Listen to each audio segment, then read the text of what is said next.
لو كنت عايش في الدول دي كان هيبقى مرتبك كام؟ رقم 7. خرافة. المقدمة.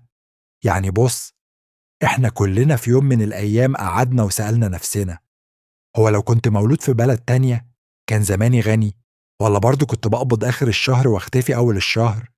في الفيديو ده هنلف على 10 بلاد ونشوف المرتب فيها كام. بس خليك صاحي عشان الدولة رقم 7 هتخبطك فوق دماغك من المفاجأة.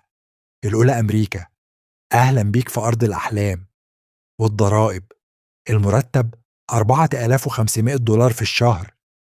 بس استنى، قبل ما تحجز تذكرة خلي بالك إن الإيجار هناك بيقلب على رهن عقاري، ولو فكرت تخرج تاكل ممكن ترجع تغسل الصحون مكانهم.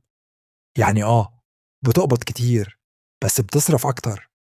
الثانية، ألمانيا بقى، نظام إكس نظام.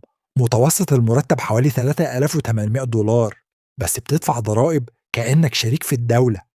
بس على الأقل عندهم تعليم وصحة ببلاش، يعني هتتعب وانت بتدفع بس هتتعالج ببلاش وانت بتعيط. الثالثة، السعودية أحلى حاجة هناك، مفيش ضرائب.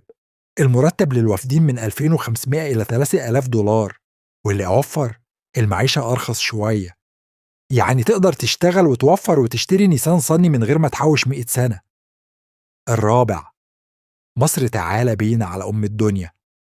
متوسط المرتب حوالي 150 إلى $200، بس خد بالك، هنا بنعرف نعيش بالمقلوب، بندفع كتير ومعانا قليل وبرضه بنضحك. ليه؟ محدش عارف، يمكن عشان بننسى.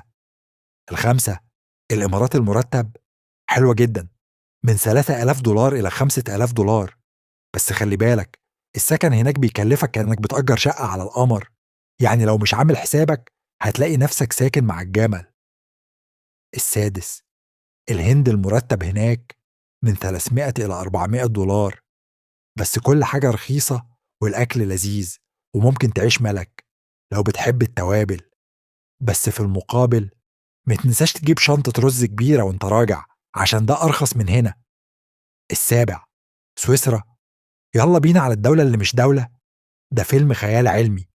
$6000 مرتب شهري.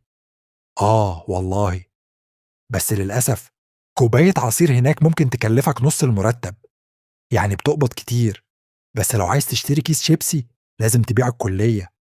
الثامن، تركيا المرتب من 500 إلى $700، بس الأسعار بتجري، بتصحى من النوم تلاقي الساندويتش أغلى من امبارح، يعني لو فكرت تعيش هناك خليك صاحي ومعلق السعر على التلاجة.